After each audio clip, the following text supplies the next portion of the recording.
Welcome to the Conscious Action Network. I'm here with Shahidul Alam. I hope I pronounced that right. He is an activist and he is a picture journalist and a famous photographer from Bangladesh.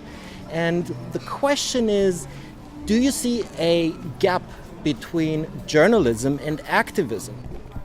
I don't, for very specific reasons. One of the statements that have often been said is about how a journalist needs to be objective, this worshipping of truth. On the face of it, it sounds very good, but there is an implicit assumption that there is only one truth, that there is only one way of looking at things. A story has many truths at many levels, and it needs to be teased out, unearthed, seen and dissected and analyzed from different levels.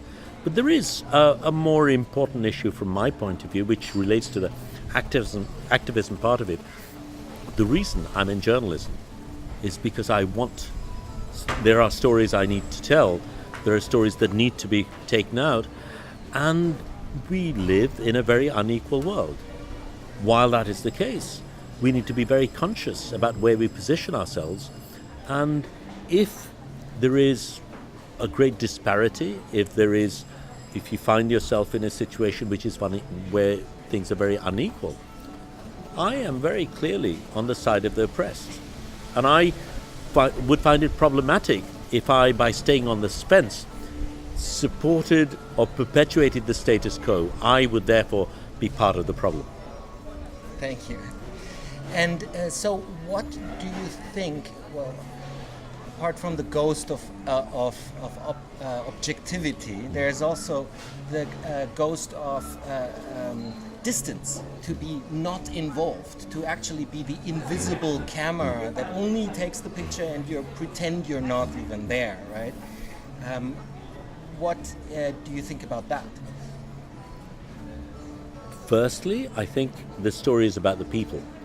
And the only time you're really able to tell the stories about the people is when you live their lives, you breathe the air that they breathe, you share their concerns, and you look out for them in the same way. It is also a question of ensuring that they have enough dignity within their story. That cannot happen from distance.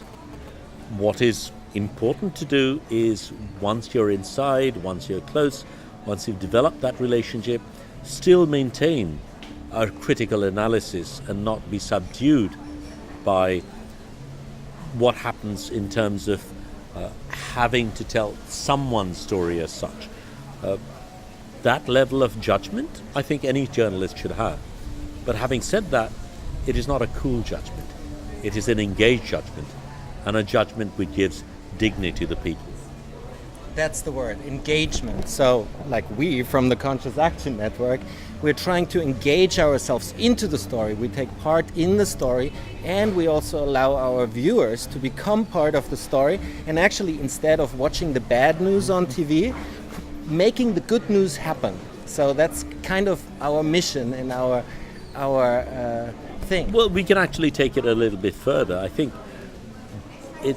we come from a very egotistic profession where the journalist, the star, we're the ones who tell the story, we're the ones who come in this shining armor and save the people.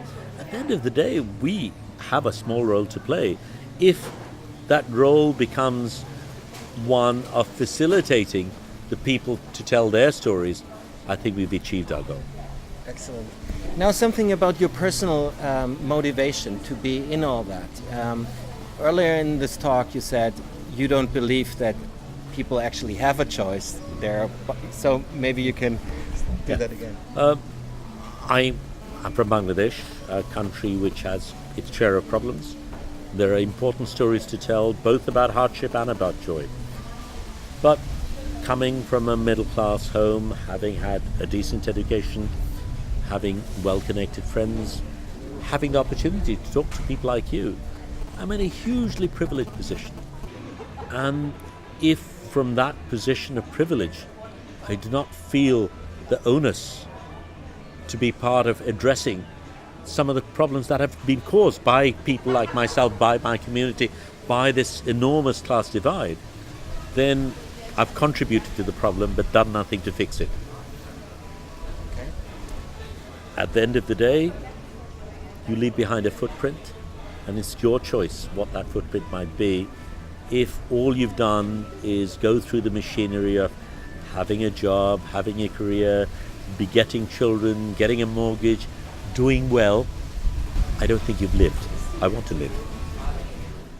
There's nothing else I can say after that. Thank you very much. It's been a pleasure. My pleasure. I said